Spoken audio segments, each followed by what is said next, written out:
I don't believe that persuasion actually works anymore. Empathy has absolutely replaced persuasion from a human evolution standpoint, from a psychological standpoint, from a marketing standpoint. Empathy is the new black and it's sexy. It is what connects people to you. This is the most effective way to helping someone make a change or to allowing someone to make a change that might be really hard for them. I don't really approach things with persuasion. I do think it's about empathy. I think it's about entering in the conversation that they're already having in their head. It's about giving them the information that they need to make a confident decision.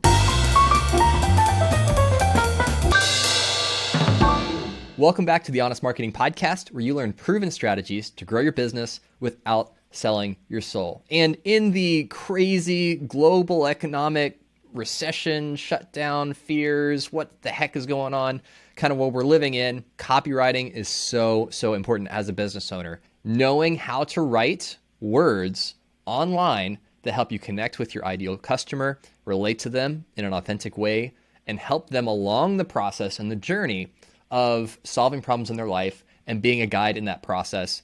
That is what's going to separate businesses that not only survive in this period, but thrive and grow from those that use outdated manipulative tactics that aren't working anymore.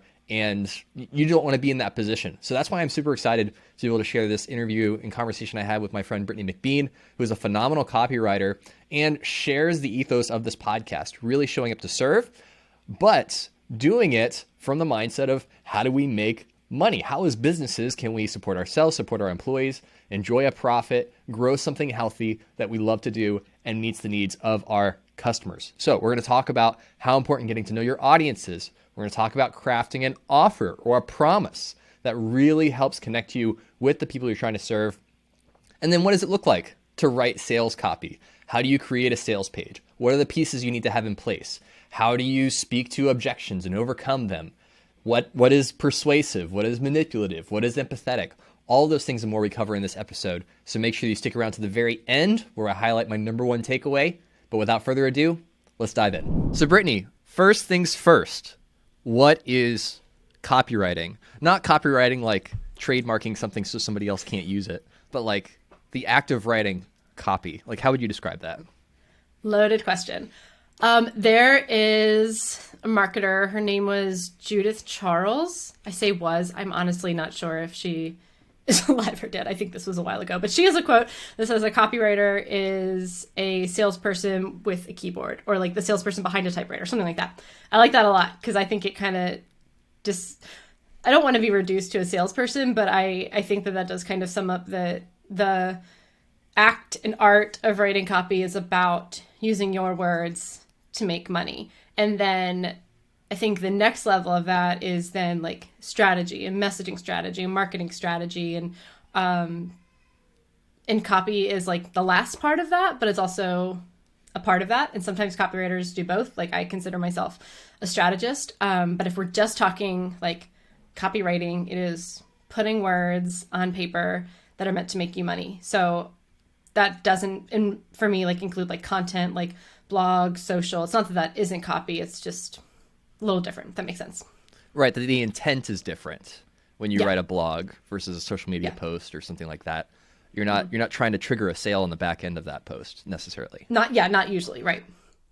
So thinking about copy, because again, this is the way that you described it, I think is really, really smart. Is copywriting is words that help you sell something. And the way that I've always thought about it is copywriting is about persuasion, but that can also be a loaded word, persuasion. Yeah. Because it could be persuasion as manipulation or persuasion as intent, like really excited, confident encouragement, knowing you can help the other person. So how do you actually write copy and be a good human being? And I say that kind of like tongue in cheek, but seriously, I think when it comes to copywriting and sales pages and performance optimization and all of those kind of things, it's so easy to default towards, well, the numbers tell us that we should change this word to like increase this conversion without really considering the downstream effects of the impact it has on the person even visiting the website. So kind of walk me through like what that looks like to create copy that is persuasive, that does work, but also have those firm boundaries and filters for what you will and won't say. Yeah, I have a lot of thoughts on this, and I'll just let you ask questions and we can get as detailed as you want, because I do think that there are some very specific, like tangible practices you can do or not do, but from a high level, and I know you've talked about this in some of your other episodes with some of your guests, just like how things have changed. You know, we look at the Mad Men era of the 50s, and then like everybody's got money and we're all spending it in the 80s, and there's just, we've seen a lot of like variations on a theme, and I think that theme has ended and a new one has popped up, and what worked didn't work. And it's not because we now need to try new things and manipulate people differently. It's because our audience is really smart. They've gained a degree of critical thinking about their advertising. They're a little more aware of what goes on in the capitalistic machine. Not everybody, but a lot of people. And also we have more options, so they can be more discerning. So I don't use a lot of old school tactics because they just don't work. And I think that's where it's easy to do like, not this, but that, right? Like that's a little easier. But talking from a more high level strategy perspective, how we come up with the words that do make money. And I'm a launch strategist and copywriter, so I work specifically on like funnels and launches of digital products, courses, group programs, masterminds, like that whole like online business world. And it's very, very different than you know, like e-com or selling a product or something that's either like a lower ticket decision, a lower risk decision. But the copy we write converts really, really well, usually 2 to 3 times industry standards. And I think it is because, not that I'm like the smartest, best copywriter in the world, but it is because the approach is not copy first. So when you're looking at a marketing strategy, whether it's a campaign, whether it's a brand, whether it's just a product, whatever, when you're trying to figure out your messaging strategy, copy is the last thing. So it's always audience, offer, copy. So audience is first and the most important thing. It is more important than your offer and your copy. Then offer is more important than the copy, and the copy is last. So we say that copy is usually can contribute to like 20% of the success of your marketing. Audience is 40%, author is 40%, and that gives you the totality of your conversion. So what we like to do, when I say audience, there's a couple different ways of looking at this. So one way to describe that like formula of like audience, offer, copy is list, offer, copy. So the actual people looking at your offer matter more than the offer, and then the actual offer matters more than the copy. The reason I say audience is because it's not just about starting with the right eyes on the page. It's understanding who those eyes need to be, and then reverse engineering everything from there. So when we're writing a project, you know, typically I'm delivering, you know, a funnel with well over 100 pages typed in copy, because it's a top to bottom, you know, Facebook ads to reg page to all of the thing, to long form sales page, email sequence. We're starting in the research, and it is all external. Like, yes, I study my clients' brand voice and their values and their priorities and their offer and their story. Like, that is important, but not nearly as important to the audience. So I tell my clients, like, I'm an asset for your business. Like, I am going to deliver you things that can make you money even after this project, but I'm your audience's advocate. I'm not your advocate. Not here. Like, I'm here to make you money, but I'm not here to say what you want to say, right? It's a balance. Obviously, I'm collaborating with them. I have a great relationship with my clients. I'm not like forget you, I'm doing what I want. So starting the process is we're diving into the research, and we're studying the audience and really understanding on a very like deep and nuanced level who they are, what they're actively experiencing, what they have experienced in the past, what they've tried in the past, you know, all of these things. That really goes 5 layers past your avatar. Like, I'm like, we're not talking to emojis here, like, or like Sims characters that are just like standing still and bobbing, right? Like, they're not avatars, they're people. And so it's listening to them and getting that critical mass of information. So we're not just looking at anecdotal evidence, or we're not just listening to one person being like, I'm changing everything, right? It's like getting that data at mass, analyzing it. This is obviously something like we do it. I don't necessarily think every business owner can spend time doing this, but letting those patterns rise to the top and understanding like what are the top things that most people in this audience are actively expressing, struggling with, wanting, frustrated by, jaded by, let down by, all of those things, not so that we can like twist the knife, but just understand them, right? And be able to meet them where they are.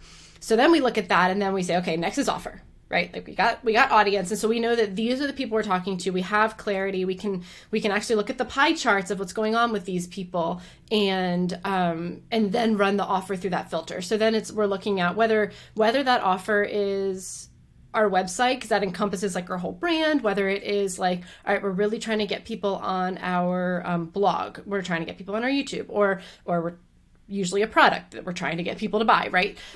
So then we say, does this offer actually meet them where they are? And we optimize it through that lens. So rather than like, these are the things that I'm the most excited about, these are the things that took us the longest to put together, these are the features that like me and my team nerd out about, are those features important to them? What, like, if you look at the top things they're struggling with, what are the things in your offer that are actually going to like address that first, like lead with those? The other stuff can like, doesn't need to find its way into copy. It can just be there, right? Or like, we don't need to use the technical jargon if they really just need to know like this water bottle's powder coated so you don't drop it. Cool, great, wonderful, right? So it's optimizing the offer, whether it's optimizing the positioning or actually changing the offer. Like for my clients with digital products, a lot of times we're saying like, take out this extra information. It's actually really confusing, overwhelming, or restructure this differently, or add in PDFs, or add in the audio so that it's more accessible, whatever. So then you know your people, then you've optimized your offer, and then you go, okay, we're going to write the words to those people about this offer that they're actively asking for, and the copy becomes a lot easier. And then once you do the like audience offer copy process to get your copy out into the world, then when it's time to optimize, like you said, like looking at your sales page, you don't start optimizing the copy because you already wrote the copy based on what the people were saying. You go back and you start all over again and you look at your list. Is it the right eyes? Like, have I got the right eyes through this funnel? Are these the right people that we're speaking to? If not, leave the copy there. Let's go optimize the audience. Let's change our targeting. Let's whatever that is. And then you kind of start the process all over again. So that was a very, very long-winded way of saying copy is really important, only if you've done the other stuff. Yeah. Well, and I love that you laid that out because now we can walk step by step through kind of like a holistic approach and process to, as a business owner, as somebody who's on the marketing team, thinking about writing persuasive copy. And I want to start at the end there because there is this natural inclination to think, if I just discover the secret words that magically generate more profit and put them in the right order, in the right color, and make the button the right size, all of my problems go away, right? And it's a very easy trap to fall into. It's like, oh, well, that's the easiest thing to fix. We'll just change these words, we'll change these sentences, we'll change the structure.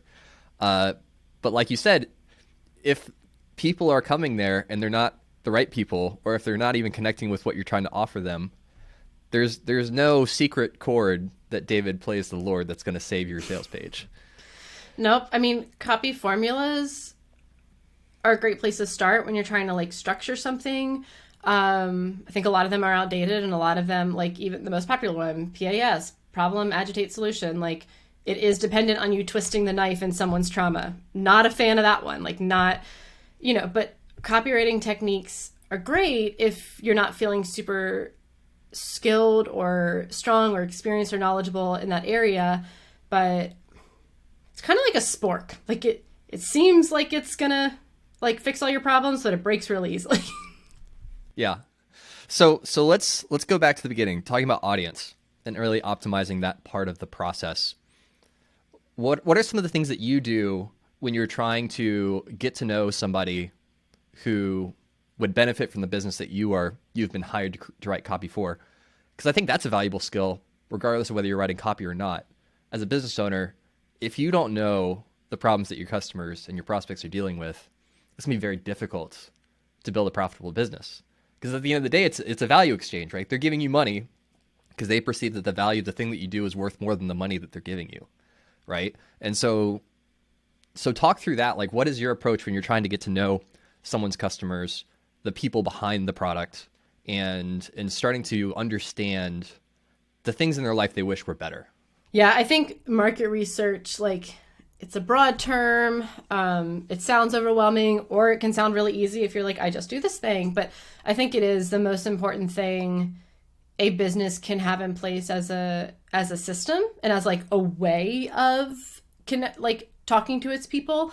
But you also have to go back and look at the answers, look at the data. So I'll just kind of share our process with our clients, because we have a very like proprietary process, and it's not that it's not custom for our clients, because everything is, but it's that like we know how to get the information we need, and then we go from there. So we're looking at 3 different areas of like audiences, or 3 different ways of collecting information, really. And in a 12-week project for a funnel, like 3/4 of it is spent in strategy, and then like 3/4 of that is spent in research. So the 3 places that we're collecting data, or the ways we're collecting data, is 1 through a survey, and I'll break that down a little bit more, but that's really where we get like the critical mass. And I literally do make those messaging pie charts that I talked about, because you can really analyze the data when you have multiple answers to the same question. So surveys and then one-on-one interviews is how we really connect with our client's existing audience. So whether it's a buyer or a non-buyer, we're also sitting down face to face. Obviously can't do this at scale, but usually doing like 6 to 8 interviews with people that our client has identified as like, this is the perfect person, this person is ideal, it's who I want to work with again and again and again. Maybe some non-buyers who they've called out, or just people that we've identified from the surveys. So we're doing those one-on-one interviews, and that really gives you that more like humanistic slice of life, just more nuanced perspective, when you get to see someone's body language, and like the words they're saying might be really heavy, but they're not reacting to it. So like, how strongly is this affecting them? Or like, wow, they just like their voice just caught talking about like the most simple thing. Like what, like you really get to understand what's really, not that I'm trying to make people cry, but like what's really going on with them, right? When you're watching the body language, you're listening to them. And then the third way is a cold audience data mine. So I think this is what most people think of when they think of market research. So this is saying, okay, we got our client's audience, I'll stop talking about like what I do. We've got our audience, the people who are in our world, on our email list, follow us, that we can identify. What are the people saying? What conversations are they having before they're in our world? That's both top of funnel, like information and messaging that we can grab, and also just kind of understanding the market a little bit. So when you're doing the cold audience data mining, you're not diving into your existing audience, but this is where you are reading those Amazon book reviews, looking at Facebook groups. Everybody says go into a Facebook group and do a search or whatever, or like ask a question. Great, that works. Just know that's for like cold audience. Podcast interviews, YouTube comments, blog comments, Reddit forums. There's a gold mine out there in the internet where people are talking about their problems. So you could pick, as a business owner, you could pick one of those things and get a ton of information. Just know where that information is going in your funnel. But when we look at all 3 of those together, we're able to put not just the messaging hierarchy, not just like the things that we're leading with, the things that we're using to optimize the audience, but then where the messages go in the funnel to really like enter the conversation people are actively having in their head at that point in the funnel. So I'm happy to dive deeper into any of those, but those are the 3 areas that I'm specifically looking at. So it seems like you're kind of casting a wide net to gather a lot of information, and then you're filtering the useful stuff and saying, okay, this is really good, or this is a trend, like 2/3 of respondents all said this, so that's most likely the key thing that people are dealing with. What are the other things that you're looking for when trying to identify messaging points or things that are going to be really valuable for crafting the offer and writing the copy to connect with those people? What are the kinds of things that you pick up? What are the kinds of things that you look for to kind of like bookmark and say, okay, we definitely want to say this. We definitely want to address this. We definitely want to speak to this. Yeah, it's really hard not to approach data gathering with your lens and your perspective. Like it's really, really hard to be objective. And so one thing that I think it's really important to do is to make assumptions and then completely abandon them. Like you cannot be doing confirmation bias research. And also sometimes you're like, oh, based on what I know about our market, or based on our experience, or based on like what I've seen across the board, like we didn't get this information, but I could maybe make this educated assumption. But, you know, like you said, like you laid out just the difference between trends versus something that's really interesting. I might see something that's really interesting, and then that's like the only thing that sticks out in my head the whole project. And like, you got to let that lens go. So I think we're able to find a balance of both. By the surveys is honestly, I think, the most helpful place for me to approach it objectively, because what we do is we'll ask very specific questions addressing those things that I mentioned in the beginning, just what's going on in their life, what they're feeling, what they've used before, what they're actively struggling with, what's like happening right now. And then when we're looking at those answers, then we can start to identify the patterns. So like, we're on a spreadsheet saying like, okay, this person mentioned X, or maybe they didn't like use that word, but this is the type of thing they're talking about. Okay, like that's a pattern. Great. How many people mentioned that pattern? And then we're able to say, just tally it up. Like, wow, 58 people said this one word or this one thing was the most frustrating part of this problem right now. Only 2 people said this other part was the most frustrating. Doesn't mean those 2 people don't matter. It's that like, in terms of messaging hierarchy, that's not what we're using to lead with the messaging. That's not what we're using to optimize the funnel. And a lot of times that's the thing that like the CEOs are like, that's what people struggle with the most. And we're like, oh, look, things have changed, right? So that's where we are able to be like, you know, 95% of people, or like 64% of people said this. So like, that's number 1. And then like 37% of people said this. So that's number 2. And then when it comes to looking for those like really interesting, like juicy pieces, we have a whole spreadsheet just called like sticky copy. And that's when the words somebody used, how they describe something. I mean, people on the internet are brilliant. Like I read Amazon reviews. I'm like, you're a better copywriter than I will ever be. Like, I recently got a robot vacuum, and I bought it because of the reviews. I was like, my people use this. Like, these people are witty and sarcastic. I need to get this vacuum. But, you know, it's that really interesting copy that you can kind of set to the side and be like, I love how someone described this, or this is how they're describing that thing. But then you have to go and match it back up with the hierarchy. Because if somebody said something that was like super, super, super funny or witty or interesting, but it didn't show up anywhere in the research, then like, maybe that like goes into the content somewhere just because you enjoy it, but it's not going into the messaging hierarchy. So for me, it really is looking at those patterns and then quantifying those patterns to figure out what's making its way into the copy and what kind of hits the cutting room floor for now. Yeah, and that is one thing that I love about the internet. It truly is undefeated when it comes to just brilliance and human nature on display. Oh my gosh, like the sugar-free gummy bears, the wolf shirt. Like, I could go down those Amazon book reviews all day long, and I'll copy and paste. I'm like, that's brilliant. I need to like say something as funny as that. I'll remind myself how dumb I am by looking at how smart other people are. Yeah. Well, and it can feel like, not like you're cheating, but it can feel like you're not truly writing copy. But the most persuasive copy I've ever seen is where they're basically saying your own words back to you. It's a bit of a cheat code. And like, to me, all the hard work is everything that comes before that. Writing the copy is the easiest part when you know what to say. Mm-hmm. And sometimes people tell you what to say with their own words, and that's really great. You can't just copy and paste. This is the thing. Like, this is where it gets so tricky, because there are times where like my clients say something over and over again that people aren't saying until they're in their world. Like, this is where it gets tricky, because like they're like, oh, all of my students say this. And I'm like, well, you gave them that vocabulary, and that's okay. That's great, but we can't use that vocabulary top of funnel.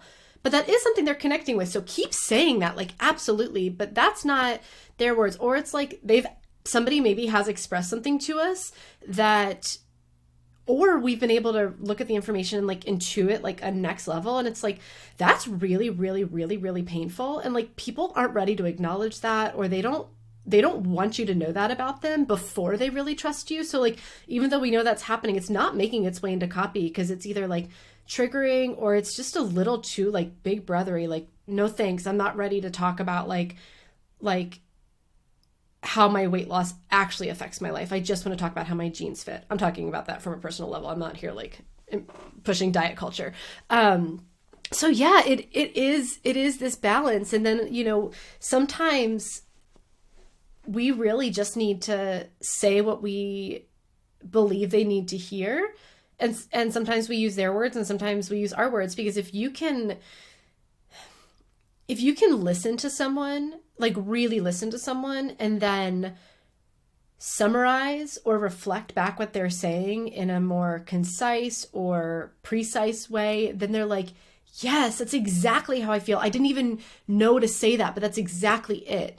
So that doesn't mean that like you've got to take all that into account. Like that's literally my full-time job. But I think that there is some permission to be like, well, nobody said this word. But then also, like, if nobody's ever said that word, it doesn't go top of funnel because nobody knows what that means, you know? Yeah, well, and I want to kind of like pull in that string a little bit about connecting with your customers at that level, because I think when it comes to a business sense, there can be this veneer of professionalism of like at an arm's length, I'm a business, you're a prospect, and it's like it's very logically oriented, right? Mm-hmm. I sell a widget and you need a widget, so let's just make this happen. But what you're really speaking to is approaching sales and marketing from a stance of empathy, and you as a business embodying, here's the word, embodying something that can serve and help a human being, another complex person with all kinds of things going on, right? And then it's not just this one thing that you solve that they need. There's so many other things going on. So when you are thinking through audience, offer, copy, like how do you really embody that mindset without it just being like, hey, let's all throw a pity party together? Like still having that position of like, I actually can help. I can step in and actually make this better for you. But I also want you to know that I understand and relate to you on a personal level. How do you strike that balance in your approach to empathizing and then also in writing? I don't believe that persuasion actually works anymore. And that's never, and it doesn't mean like I think when you say that word, I think we mean the same thing, but I think that a lot of times we're like, what's going to persuade people the most? You know what I mean? Like, empathy has absolutely replaced persuasion from a, like just human evolution standpoint, from a psychological standpoint, from a marketing standpoint. Like empathy is the new black, and it's sexy. Like it is what connects people to you. So I kind of have this working theory, and I try really hard not to present like my anecdotal evidence or theories as fact, because unless I've done a peer-reviewed study, which I'm not going to be doing anytime soon, like it's not fact.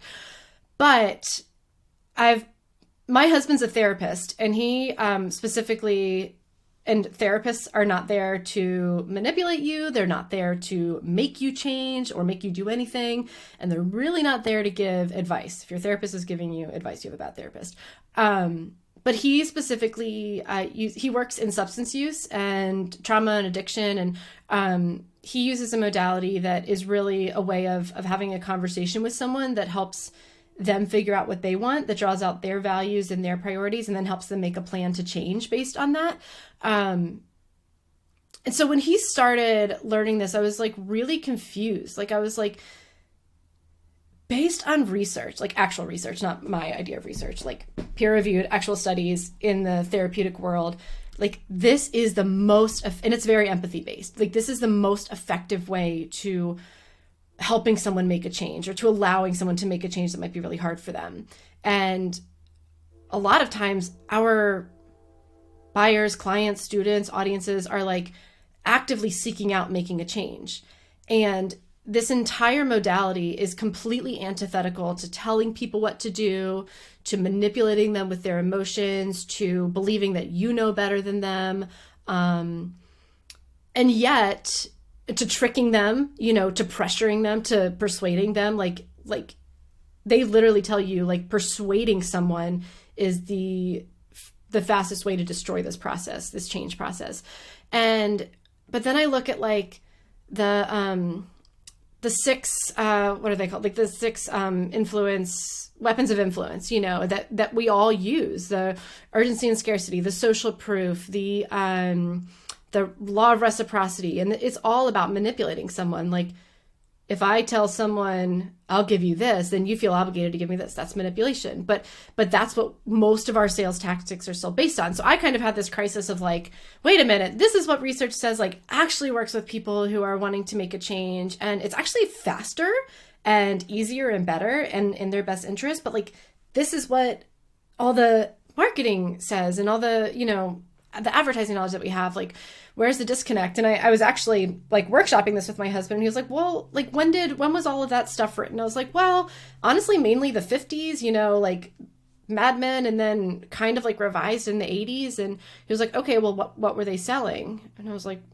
cigarettes, ties, housewife dresses, like products, right? Things that either you were addicted to or that related to status, or like the risk was kind of low. And most of us are not selling cigarettes and ties. And if we are, it's like a tie that was made by someone in a disadvantaged community that actually like goes back into their community. Like there's something deeper behind it. But, you know, specifically for my clients, a lot of times they're offering a change, a transformation, whether it's a $200 transformation or a $20,000 transformation, it's still a big change for people. And I think that there is a really, really, really big difference between manipulating someone to make a one-time purchase at, you know, like the dollar bin at Target versus if I buy this course or this program, I'm committing to a different version of myself. And that's where I think the breakdown is. So I don't really approach things with persuasion. I do think it's about empathy. I think it's about entering in the conversation that they're already having in their head, you know, and it's about giving them the information that they need to make a confident decision. So when we say like urgency and scarcity, I kind of think that's BS. I don't do it. I won't use countdown timers. Or, I mean, my clients can do what they want. Like, I won't use them in my stuff because that triggers anxiety. It triggers a fight, flight, or freeze response. And a lot of times you're going to have like refund requests because people are like, I didn't actually want this. I just like, my heart was beating really fast and I hit buy, you know? But saying, hey, after this date, this pricing won't be available to you. If you'd rather wait, if you need to save and wait, you have that information. But if you want to save that money, this is the time. Or the cart does close on this date.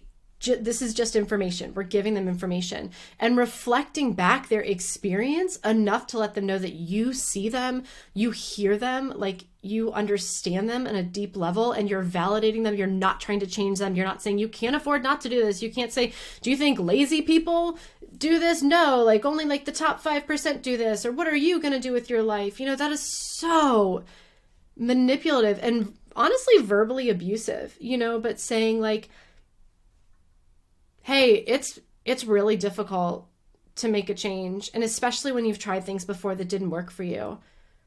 Maybe you were missing some tools. Maybe some things weren't available to you before. Maybe that wasn't the right time. Maybe now is. Like, only you can make that decision.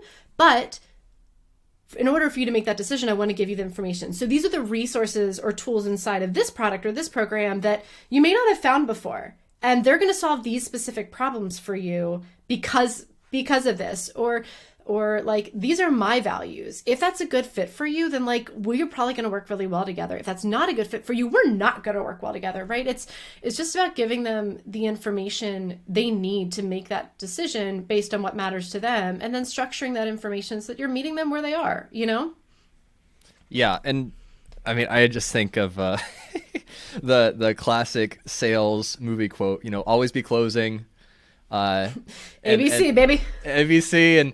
And I remember for me, like earlier on in my entrepreneurial journey, and I'm not saying that I'm beyond this now, but I remember really struggling with, okay, yeah, I want to practice empathy, but I also need to like sell this thing. Like, I need to put food on the table. And so It's very easy. We see them as opposites. Yeah. It's very easy to feel like there's a conflict between my desire to sell you something and your desire to buy something. And the tendency is always to go towards our own felt needs because those are the ones we feel the strongest. But the irony being, like, once you kind of let go of like that kind of manipulative control of like, how do I force people to take the action that I want them to take for my benefit? It's crazy how that counterintuitively just like opens up so many more opportunities to help people, because then they're not just buying whatever you're offering, but they're coming in with the right mindset, the right expectations, and the right attitude of partnering with you to help them with the change, instead of always questioning, like, can you really do what you said that you could do for me? And approaching it with that self-doubt of, I bought this because he was really used the right secret words on his sales page, but I'm not bought in. I'm not enthusiastic about this. I'm doing it because I just responded to how I was feeling in the moment, and how shifting away from that manipulation towards the empathy can not just help you make more sales, but also like make the whole process of running your business and interacting with your customers that much better. Yeah, because refund requests are not profitable. People that are like whiny and needy and try to suck all your time and complain and like fill up your support inbox and fill up your support team's time, that's not profitable. Doesn't mean those are bad people. It means that they're the wrong people for your offer. And no testimonials, no case studies, because people weren't ready to make the transformation. They didn't participate. They weren't the right person. They didn't actually have kind of like the prerequisite stuff they needed. They weren't in the right place. That's not profitable, right? Like it's so easy to see them, empathy and profitability, as opposites, because it's what we've been taught for so long. You cannot read an advertising book that is recommended from the top people and find like empathy anywhere in there. I mean, even honestly, I forget who it was. It was probably like Dan Kennedy or like one of those like Mad Men guys that said like the customer is an idiot, the customer is your wife. And that's like the closest we get to empathy. But I'm like, misogyny, patriarchy, heteronormative, and also like still kind of calling your wife an idiot. It's just you like this idiot. Not a fan of that, but it's like the closest we get to empathy. But the reality is like our audience is so much smarter. If they're younger, Gen Z is so aware of the machine. They know that like corporate is tied up in politics. They know that capitalism runs everything in our life, and they're looking for it. They're looking for a reason to advocate for or against something.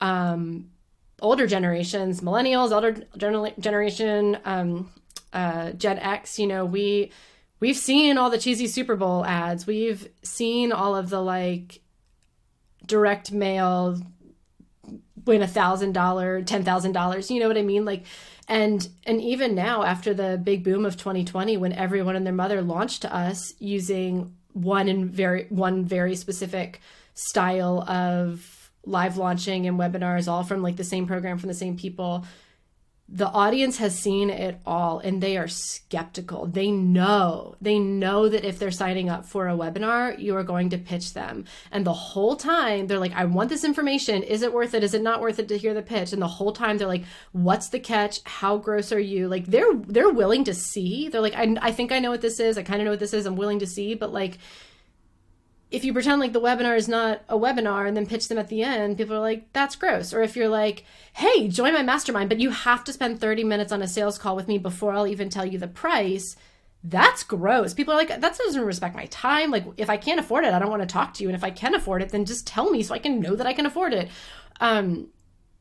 The amount of jaded that people are is so high that when you just speak to them like a human and just tell them the truth, this is when the cart closes. Hey, guess what? The cart actually doesn't close. So this may not be right for you right now. Or like the cart doesn't close, but this bonus goes away. Or like this bonus doesn't go away because you really need it. You're going to get it no matter what it's in the program. Like whatever that thing is, just actually telling them, hey, you're on a webinar where I'm going to pitch you. And also I'm going to teach you the thing you signed up for. Here it is. Hey, thanks for signing up for my email list. Just to let you know, I email you once a week unless we're like launching a program or marketing something, and then you're probably going to get like an email a day for like 7 days, but it's only going to be once or twice a year, and you can like opt out if you want. Just tell people what to expect rather than like trying to be the Wizard of Oz. Pay no attention to the man behind the curtain. It doesn't work anymore. So it's not even that they're opposites. It's that like turns out being a better human also makes better sales because people are smarter and the tricks just don't work. Price stacking, stop it. No one believes that your $500 course is actually worth $20,000 and out of the generosity of your heart, you're giving it to us for $5,000 or $500. No one believes you. You look like an idiot because you're trying to make an idiot out of us. not everyone is an incredibly deep critical thinker. I think that the capitalistic machine relies on us not being critical thinkers and relies on us pretending like values don't exist, or pretending like impact doesn't exist, or pretending like, I don't know, just kind of accepting things the way they are. And I think that that's something that like we as marketers are responsible for teaching people to do more. So yeah, some of the tricks will still work. There will be people who have experienced trauma and get triggered and make a decision. There will be people who may not have deep critical thinking skills and are bought in, even if they end up really disappointed, but then they're just going to assume that that was them and not you. It's not you, Tony Robbins. You know what you're doing. I'm the idiot here, right? There are people with intellectual disabilities that are making decisions online because you've like triggered their cortisol, you know? I just think that like on the aggregate, being a better human and advocating for your people and listening to them is going to be more profitable and less of a hassle, and it's going to help you stay in the market longer, you know? Well, and it's so much more fun to be in business when you're not constantly doing timeshare pitches to people, you know, which is essentially what webinars have become. All right. Yeah. Show up for this. I remember my grandparents, they were trying to, they saw this opportunity and they were like, okay, yeah, if we go to this timeshare pitch, 7-piece luggage set, like that's pretty valuable. And Yeah. it was like a, you know, a little bathroom kit with like a nail clipper and stuff at the end. It's like, okay, that wasn't the $200 thing we were imagining. So it was like the your $5 thing. pieces. Yeah. Oh man. Yeah. Yeah. And it's like, oh, so like actually just telling the truth is a better way to go. Imagine that. And Yeah. turns out it's also easier to just tell people the truth rather than having to keep track of all of your persuasiveness and, oh wait, Yeah, what if you did trick I them to get in the promise over door. there? Yeah. Yeah. Right. Like they're just ending up disappointed and mad at you and leaving a bad review. Like that doesn't get anybody anywhere. No, not at all.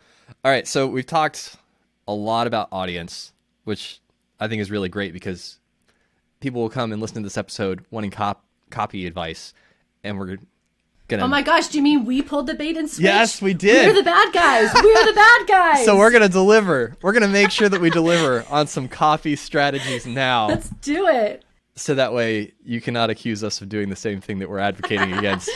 So let's talk about sitting down to write copy. And let's assume that the offer, which is essentially the promise of what your product does for somebody, not that you sell timeshares or that you have a planner or a course, but like what is the promise? What's the thing that you're saying your product can deliver for the other person? Let's say those two things are matched up well. When you're sitting down to write copy, specifically in a kind of like a sales perspective, what does that process look like? What's the mindset? What are the things that you make sure that you hit?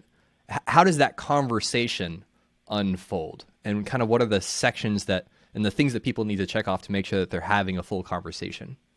Yeah, that's a really good question. I'm going to do what I've done and not start with copy yet, but I am going to answer your question. But like, once you have that information, then you do need to say, okay, what's the actual strategy? What are the mechanics? So like, for example, in my world, like, are we doing a launch or evergreen? And then what are all the assets? You know, are we using Facebook ads, or are we just writing to our email list for all of our existing leads? Are we doing a webinar? Are we doing a challenge? Or is this like literally an email only launch? Like, what are the assets? Because then you need to figure out, okay, when I'm talking to these people, where are they? So that I can make sure that like, you're not saying, here's my message and like vomiting it all over your marketing strategy. You're saying, okay, if they're at A, how do I help them move from A to B? And then once they're at B, how do I help them move from B to C? It's like these little micro shifts rather than like, all right, A to Z, let's go. Like, boom, like that. I would like $15,000. Nice to meet you. Thank you so much. Right. So like, for example, if you're running paid ads to a cold audience, well, then we're specifically going back to that data mine, that cold audience data mine, and saying, okay, we're pulling like our copy and our messages from that because they haven't met us yet. They're not in our world. Whereas like once we're writing to our email list, then we're starting to look a little bit more at that warmer audience. And it's like, have they been on our list for a long time? All right, let's look at like the buyers and the non-buyers and the one-on-one interviews, or like, do they just get on our list? So like, okay, let's look at those non-buyers and the cold audience and kind of like meet them there, right? So that's one part, is kind of laying out your whole campaign and saying like, what conversation am I having the large scale, and then where does that go at each point in the funnel. When we're writing a funnel, we always start with the sales page. That's the very first thing we write, because it's the longest piece of copy. It's the thing that happens right before a buying decision. I mean, the checkout cart really is, but like that's where the messaging goes to live, like the heart of the copy, the heart of the messaging. And so when I'm writing a sales page, I'm usually assuming that the people coming to the sales page are problem aware. 5 stages of awareness is a whole nother conversation. I have a YouTube video on it. I'm sure you have talked to your people about it, but that is like one of the most important tool belts you can have when you're writing copy, is the 5 stages of awareness. So the break sales it down real page, quick. So yeah. For anyone who's listening, doesn't remember what it is. Kind of break your down. Your people are basically in one of 5 stages of awareness. There's completely unaware, not a good place to spend your marketing time or money. There's problem aware, which means they are actively aware that they have a problem, but they don't know how to solve it. They're not aware of the solutions yet. If they're solution aware, they're aware that there are ways to fix their problem. It might be a book, it might be a free app, it might be your course, it might be a product, it might be a blog, right? But they don't know which one is best for them, or they have tried a couple and they still, I'm like, this doesn't work. So solution aware, they're aware of a solution. Then when they are product aware, so that's the 4th one, they are aware of your specific product and they are actively contemplating whether this is the right fit for them. Like they are it's a more in-depth way of saying like cold versus warm, but they're much warmer. They're much closer to the bottom of the funnel, much closer to a buying decision. And then when they are most aware, they're on your checkout page, they're entering their credit card, they have basically decided that this is the right thing for them. They just haven't clicked buy yet. Is there anything else that they need to see to click buy to make that confident decision? So unless you're like, I am selling this to people who have been on my list and followed me for 10 years and heard everything I have to say, because people never hear everything you have to say, and you think they did because you've said it a million times and they still haven't. I assume that people are problem aware on that sales page. So at the top of the sales page, the headline is not promoting the product because they're not product aware. The headline is speaking to their problem or maybe even the solution that they're looking for if they're a little bit further down in the funnel. And then that really top quarter of the sales page is reflecting back the problem to them in a way that shows them that like, we know how this shows up in your life. We can see this in like slice of life, not agitating the pain, not calling out their deepest trauma, just showing them, I see you, I get you, so that they're like, you see me, you get me, what else do you have to say? And then we're moving down to solution aware, and then we're moving down to product aware. And I think it's really, really, really important to describe your solution before you name it. Because if you say, this is the problem you're having, and that's why you need to try 0 to 110 days, they're like, what is that? But if you're like, this is a problem you're having, which is why a solution that allows you to start here and then gives you the tools that get you here, and then you have some support and mentorship, that's going to allow you to get what you want. By the way, I've created that thing for you, right? Then it's like 0 to 100. I don't know. We're doing 100K, 100 miles. I don't know. We're getting to 100 of something, right? It's a good number. It's a good number to shoot for. Yeah, it's great because it could be like I can make $100. I can walk 100 steps. Can't do 100 miles. But then we're doing a bit of a product tour where we're laying out. Now we're getting into more details. You start with emotion at the top. People make decisions emotionally, justify it logically, not manipulating emotion, reflecting back their emotion. Then we have a bit of a product tour, which is like, this is what your experience is like. These are the features that will really be meaningful to you, that will really aid in the transformation you're looking for. And then we move into the call to action and the social proof. And this is what it looks like for other people, both the minimum viable win, the average win, maybe a big possibility, but that's not the only social proof you have on it. I know that's really important to you as well. And then we're moving into those details that mitigate risk, that provide the social proof, that allow them to click that call to action button, your guarantee, all of that stuff. That's why that's at the bottom of the page, because then they're interested. They're like, I think this is for me. Prove that this is safe, right? So that's the sales page. And then once we have that core messaging there, it's also because it's specifically for us, like because it's the most copy, I want my clients to be like, yep, love this, great. Or like, no, hate this, let's change all these things before we write everything else. But then we just go and disseminate. And then we say, okay, like if sales page is step D, what is step C? What is B? What is A? Let's back it up. Let's write those top of funnel ads. Let's write the show up email or the warm up emails or the pre-launch emails, whatever, that will get them to the sales page. And let's write the launch emails that honestly, launch emails is just dissemination of the messaging on the sales page, because it's just like diving deeper into the little points on there. And then the checkout card is just what are those final, risk mitigating things. So specifically for what I write, that's how I think through things. But I think that also translates to when you can look down and say, what is the actual customer journey? What are the assets, like the physical assets that they're encountering? How can I disseminate the messages to meet them where they are? And then thinking about those 5 stages of awareness and just making sure that you're kind of moving through those so that you're not giving the 30-day money back guarantee in a Facebook ad. Why do they care about that? They don't even know what you're selling. And you're not like, you get 500 videos of when they're like, I don't even know if I like you, much less if I want to see your face 500 times, Right. Yeah. But when they're like, oh, I really like you. Is this different than that other course? Is this different than that free app? Like, oh, you give me templates and spreadsheets and downloads? Yes, please. I will take those. Right. Did that answer your question? I know it wasn't like, use this word here, but I think when you've done the research and then you think about it that way.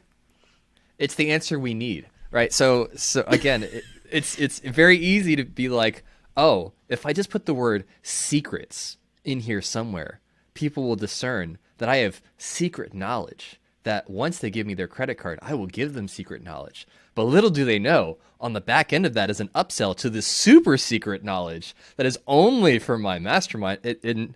So I think that can be the tendency when you think about sales copy versus let's have a full conversation with this person, starting with where they are, guiding them through those stages of awareness to the place where they actually not only recognize there are solutions to the problem, they actively want to solve the problem, and they feel good about actually pursuing a solution to this problem. And it's not coming from a place of manipulation, but an eagerness to make their lives and themselves better. And it's self-driven motivation versus let's manipulate this person into typing in their 16-digit credit card. Now, one thing I want to ask you, super technical, how do you use an FAQ section on a website, on a sales page? Is that love that question, the junk drawer, or is it, nope, hey, these are questions that come up over and over again, or is that another opportunity to speak to the person? Because I've seen people use FAQs as like, okay, well, here are the other questions that we get frequently. And the tendency is, well, let's make an FAQ section instead of let's address that in the copy, because that's clearly a recurring theme. How do you use FAQs I love it. to help with that process? So many people are like, okay, FAQ, like, what course program do you use? No, stop it. No, nobody cares, right? So I actually think FAQs and social proof are really similar. We have a tendency to put them on an island and to think of them very technically, whereas they are strategic and need to be strategically placed in your copy when people are actively like asking that question, needing you to actually back up a claim that you made. So with FAQs, like on my website, I actually have them in a couple different places. Like I have them in the about section. I think it's a new website. I'm still trying to remember. I have them on like the services page, like when people would be like, oh, I have a question, right? Like something is popping up. The sales page, they are in the second half, but they're not like the last thing. And it's not a throwaway. You're not answering. Here's the thing. If you have a lot of support requests about user experience, about technical stuff, like support requests, that's not an FAQ. You haven't done your job. If they're like, I don't understand, is this a self-paced course? Are you live with us? You haven't done your job describing the offer. Go put that back in the copy, right? If you're getting confusing, misunderstanding, people not reading, put it in more places, describe it more clearly, right? When you're looking at your FAQ section, you are saying, what are the objections that people are still actively telling themselves to either convince themselves that they're not right for this, if they are, to convince themselves that they're not good enough to do this, that it would never work for them. And then rather than tackling those objections or overcoming them, which is like incredibly aggressive, and I don't know why we're using like football when people are having legitimate, like, can I afford this or not questions, but you just answer their hesitations by validating them. So like, for example, an FAQ is, can I afford this? You don't say you can't afford not to do this. You say, hey, if this is actually going to cause you to like struggle financially or maybe prevent you from being able to meet your responsibilities, this isn't the time. Wait until next time. By the way, that's going to be in April, right? Like you're just giving them information. But if your biggest concern is X, then this feature might actually address that, right? So you're like, you're taking the hesitations, the reasons people are saying this won't work for me, and you're addressing them in the FAQ. And then if you have support questions coming in, do your job to explain your offer better, do your job to explain their experience better, and then just have a support email at the bottom of the sales page or something. Perfect. Well, I mean, we could just keep going for another hour or two. So maybe we'll just have to do a part 2 and a part 3 Yeah, of this. let's do it. But for anyone that's listening that wants to learn more about you, maybe consume some of your content, and potentially reach out as a potential client in the future, what's the best next step for somebody who wants to get to know you better? Yeah, I talk to hear myself talk on YouTube. I cannot deliver a short video. I'm trying. My YouTube manager's like, oh my God, stop turning over an hour of raw footage. Because I just like this. I talk and talk. I'm like, this is another thing I know.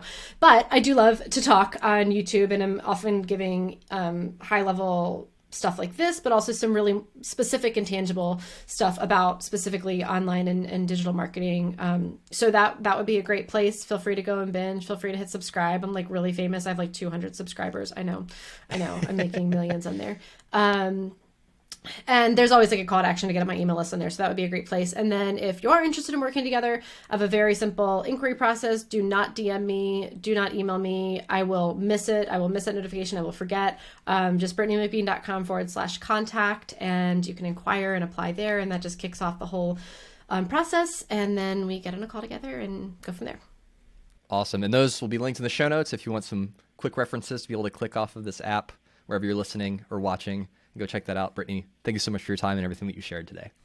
Thank you. Thanks for having me. So my number one takeaway from that phenomenal conversation that you just heard from Brittany is that empathy is the new black. It is the thing, not just as a tactic to manipulate people into buying more things from you, but as a way of connecting with people online, that more and more people are wising up to the strategies and tactics of yesteryear and are very aware of businesses trying to manipulate them in order to earn their business. And so if you can show up as a human being trying to help another human being, that's what's really going to set your business apart and really set you up for success. Now, if you want to go deeper down this rabbit hole, learn some more skills about how to be a better copywriter yourself, I definitely encourage you to check out Brittany's YouTube channel, which is linked in the description below in the show notes for this episode.